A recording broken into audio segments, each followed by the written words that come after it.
So welcome everyone. We are looking at the Yoga Sutras, Section 1, Sutra 4, using all of these books that we have here. And again, Section 1 is known as primarily the portion on Samadhi, describing what Samadhi is and its spiritual uses. Bailey calls it the problem of union, but that's not really what it is about. It really is about explaining Samadhi and the beginning steps towards union. We've talked about that in previous videos. And what is this sutra? It is said by Swami Satchidananda, interpreted as, and here's the Sanskrit, how you say it, Vritti Sarupiam Itaratra. Here are the descriptions that he has of the Sanskrit, but basically here's his interpretations.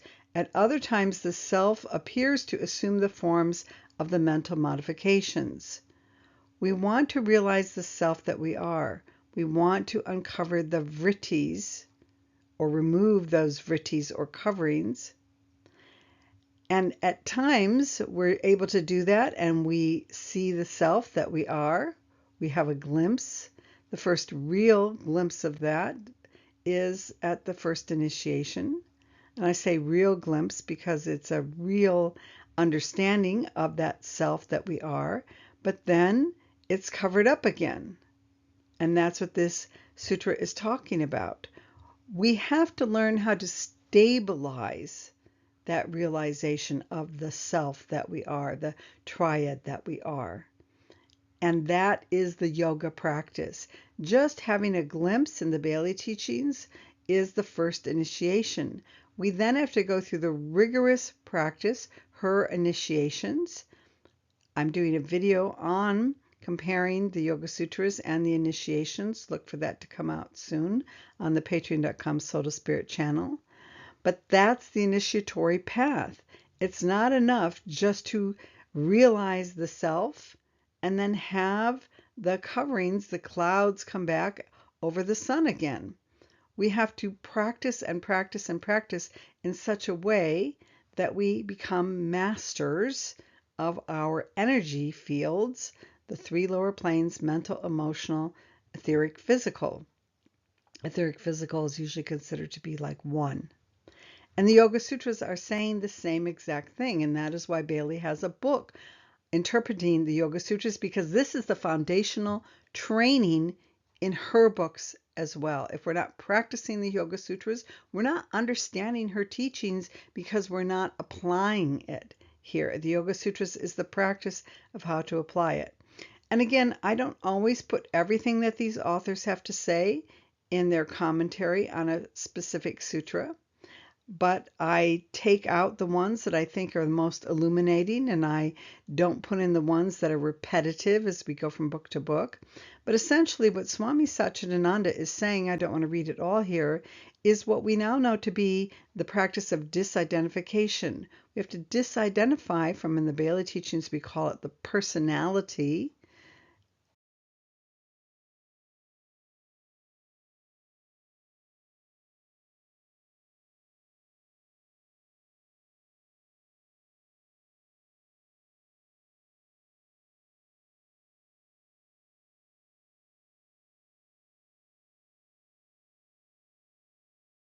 Things like, I'm a professor, I am a millionaire, I am a mother with a child, I'm a husband, I'm a wife, I'm tall, I'm short, I'm black, I'm white. We have to understand that we are none of those things. In appearance, in the manifested world, we appear as those things, but that is not our essential nature, our self. And without any of these identifications, who are we? We are the self. Have you ever thought about it? The yoga practice is not just saying that as like a belief or an understanding, it's realizing that through a series of scientific meditative processes that help us know who we are and stabilize who we are so that we demonstrate that mastery within the three lower worlds, mental, emotional, etheric, physical. So we have to detach ourselves from the things we've identified with and realize we are the pure I or the pure self. I like the word self better because we're going to see that there's a little problem with that word I later on. And we see in the Bailey teachings that we are orientated towards the idea of identification and how that is repeated in these different authors that come from the Vedanta system. That is why, if we could calm our minds and get to the basis of all these modifications, we find the unity amongst everything. That is why the essential practice, the real yogic life, is meditation. Meditation where we are stilling and calming the mind. There is a usefulness to visualization. There is a usefulness to affirmations and to mentally figuring things out.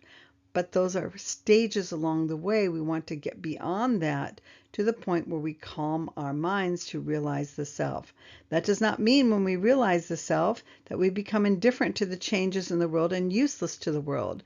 This is one of the problems that we see in the Bailey teachings, is that we get too caught up in wanting to be in touch with a master, or too caught up with overestimating where we are on the path, or underestimating where we are. And the point is, we do not understand, as the Bailey teachings clearly state, that the point is to become cleaned up enough that we become effective in the world so we can create on earth as it is in heaven. And she had 10 different areas she wanted us to do that: politics, education, psychology, so forth, finances, etc., etc.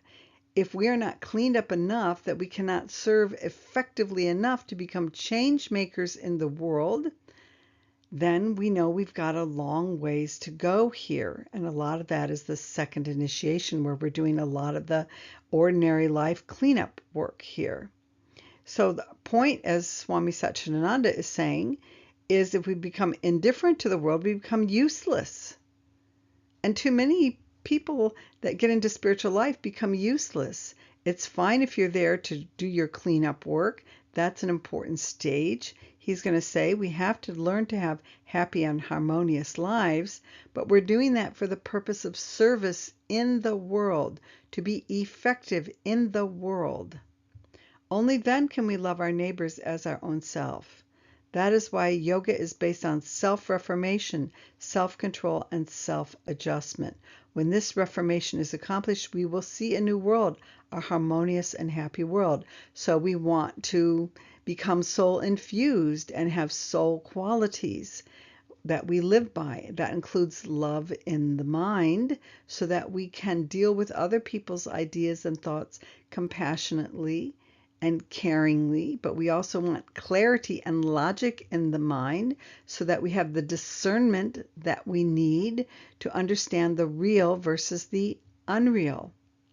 We want our emotions to become calm and able to work with others effectively. We can have a passion for something we do, but it's not so fiery that we alienate a lot of other people. Here with that fire, we burn them instead of illuminate them. We want to do our best to keep the etheric and physical body clean and pure. So this is why I started with Swami Satchidananda, because he's emphasizing the practicality of it. And once we're cleaned up, the effectiveness in the world, not just in our imaginations visualizing that we're changing the world. We've got to do the work. And you see these people doing the work within the world. These are people that have realized at a deep level, and they're not escaping the world. They're building organizations. With Swami Satchidananda, he was helping to create an understanding of the world religions. That's one of the seed groups that Bailey wanted people to do here. So effectiveness. First clean up, become happy and harmonious, then become effective. And we have to watch, because these clouds these vrittis are going to repeatedly come back and cloud our ability to truly see the self that we are. So we're not going to have as long a commentary on the rest of the books because we've laid the foundations here. Here, Iyengar says at other times the seer, the self, identifies with a fluctuating consciousness. When the seer identifies with the consciousness or the object seen, he unites with them and forgets his grandeur. Chitta absorbs these sensory impressions and becomes colored and modified by them. And again, he's kind of saying what we've already explained here, that it gets covered up again. After the first initiation in the Bailey teachings, where we have that first experience of the self, we have the long road ahead of getting the mind, the emotions, the etheric, and the physical purified and cleaned up enough. That's primarily the second initiation, so that by the third initiation, we receive our marching orders, so to speak, of how to go and be effective in the world to make changes in the 10 areas that Bailey talked about. Visible changes that other people can see, that humanity can benefit from. Not just a change that we imagined in our mind. That's a start, but that we actually bought into physical dance and made a change in the physical world. That's a very humbling process. So now we're going to go to what Taimni says. And again, Taimni is somebody that I really like because he comes out of the theosophical system, but he also understands the yoga system and the Vedanta system. So again, in other states, there's an assimilation. The seer is assimilated by the modifications. And so he says that he is assimilated with a particular vritti, which happens to occupy his field of consciousness for the moment. We could say in the Bailey teachings, too, that we're assimilated by a particular glamour that is now occupying our consciousness. And I want to say that in his commentary, which is a lot longer than what I put here, he's using a metaphor similar to the churning of the water that blocks its ability to reflect things clearly. This water getting stirred up, I've talked about that in the previous video, section 1, Sutra 3, is one that a lot of them use, that when the water is churned, you cannot see the reflection of the moon clearly within the water. And the moon or the sun shines on everything, on all of us, but with some, the water is clean and still, and the reflection is pure and accurately received, and in others, there's too many vrittis happening here.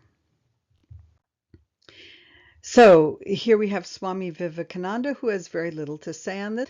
At other times, other than that of concentration, the seer is identified with the modifications. Now, Vivekananda uses that word concentration, which is not the best word here because other authors I've looked at Yogananda, I've looked at Lahiri Maheshai's books, etc., in the Yoga Sutras. They would not use that word concentration. I wonder if Swami Vivekananda did not clearly understand the English use of that word concentration, because other people go beyond that word and use meditation and or samadhi, which is absorption. For instance, I'm in a state of sorrow, someone blames me, this is a modification of vritti, and I identify myself with it, and the result is misery. So that's a very practical understanding of a vritti comes along. When we get triggered off, we're in a vritti, and we want to be careful not to do that. And now we're going to arrive at what Bailey has to say. Up until now, the inner man has identified himself with his forms and with their active modifications. We have identified as the inner self, and then we lose that and re-identify with our active modifications. So this is really incorrect.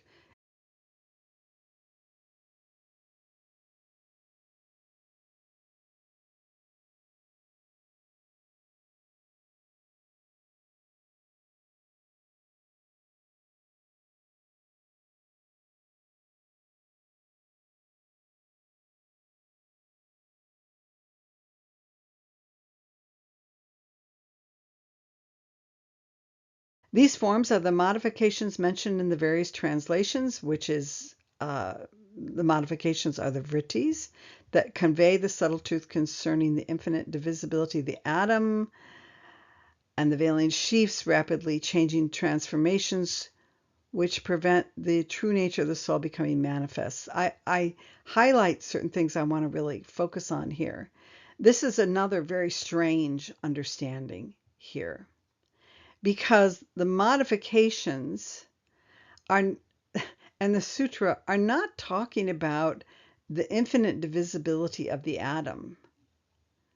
They're talking about when we re-identify with our vrittis, our mental, emotional, etheric, and physical modifications that get in the way from us remembering that we are the self, or in the Bailey model, the triad. These are the veiling sheaths and rapidly changing transformations which prevent the true nature of the soul becoming manifest. It is true that the vrittis prevent us from seeing the self, the triad that we are. And again, we run into that problem I mentioned a long time ago in videos that Bailey consistently talks about the Yoga Sutras as helping us achieve the third initiation. That is incorrect. They help us get to the fifth initiation, and how we are going to the soul on the mental level, on the causal body. That is incorrect. We're going above that into the triad of Satchitananda, Atma Buddhi Manas.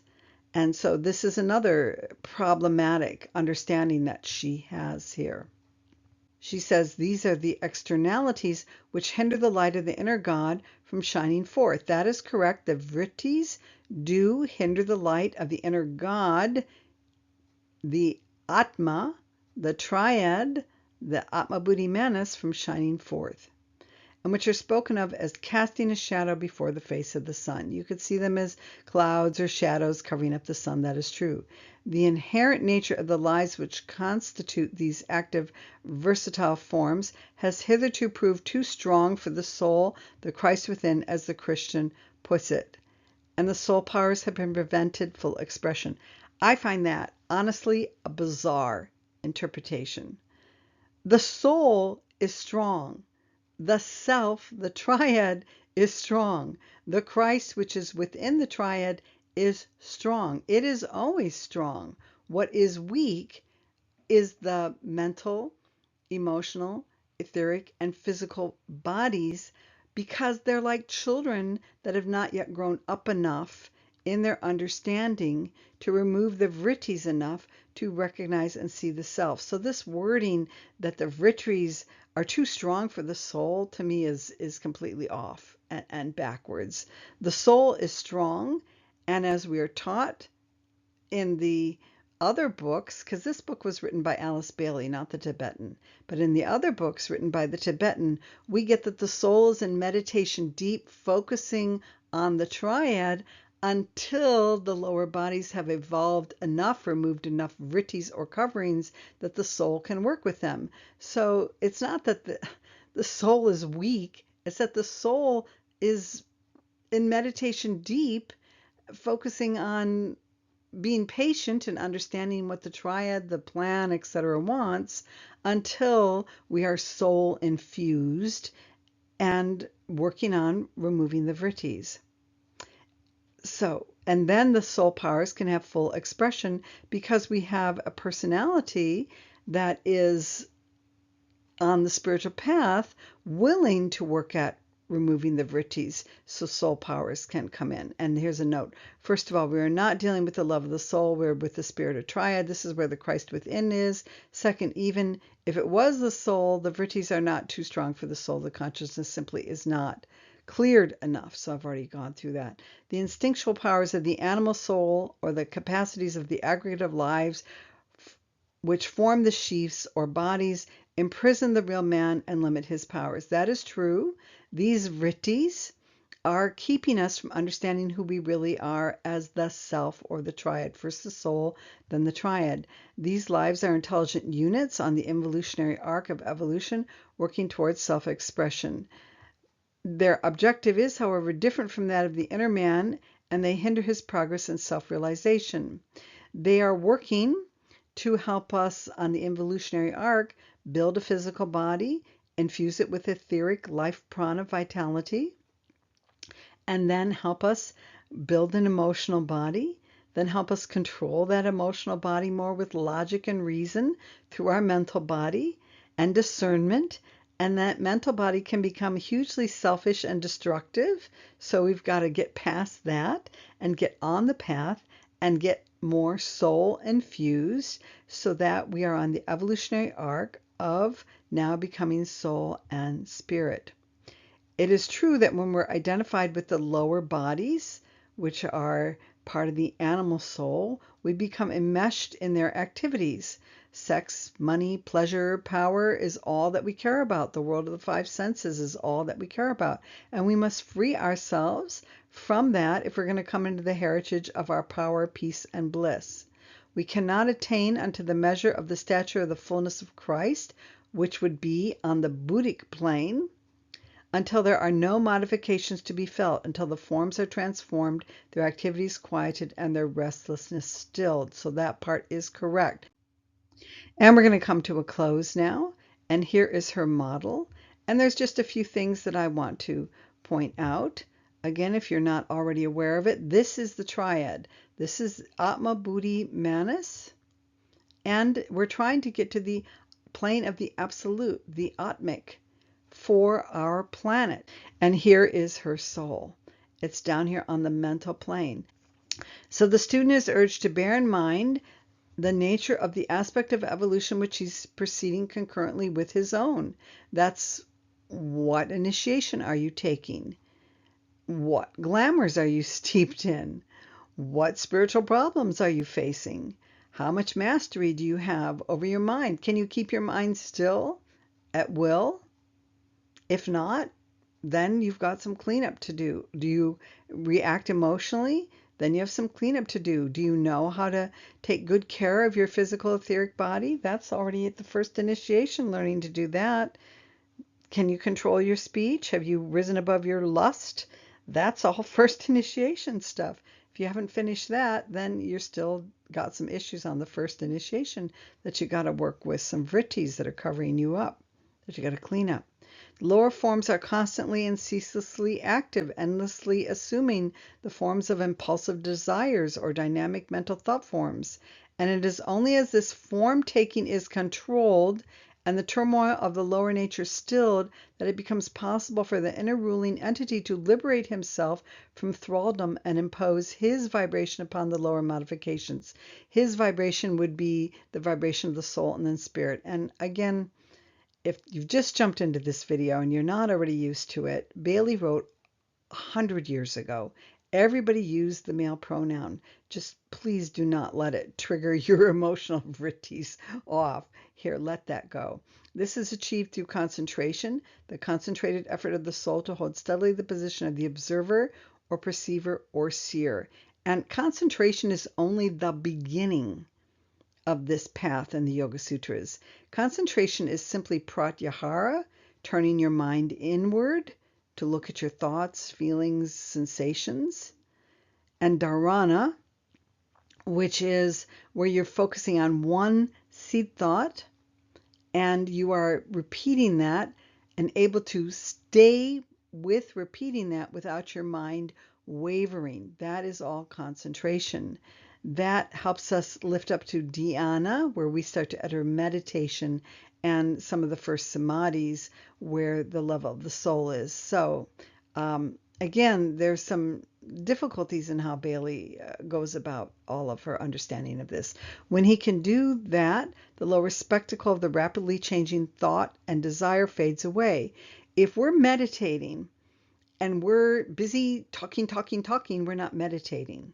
We haven't even interiorized the mind. If somebody's leading the meditation, which I've done, you can interiorize the mind, talk a little, interiorize the mind, talk a little, but you're really doing pratyahara. You're not really doing concentration. You may be concentrating a little bit on, I'm going to do this step, then that step, then this step, then that step, but that is all a distraction from true concentration. True concentration is one thing that you stay with. And it's much more entertaining to have this and then that and then this and then that and then this and then that entertains the mind. It doesn't help you control the mind. And therefore you are not practicing the basic foundational practice which is required to truly understand the rest of the Bailey teachings. So there it is. We have reached the end of this video, and I hope that you have enjoyed learning a little bit more and I will see you in the next video. If you want to learn more and you're not already watching this through the patreon.com Soul to Spirit channel, go over to the patreon.com Soul to Spirit channel. Lots of perks for you there if you want to join us.